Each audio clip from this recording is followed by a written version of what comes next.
misinterpretation.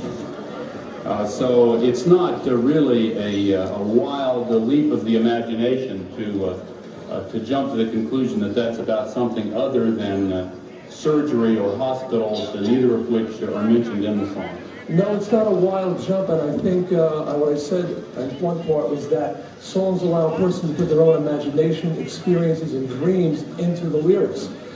People can interpret it many ways. Ms. Gore was looking for sadomasochism and bondage, and she found it. Someone looking for surgical references would have found it as well.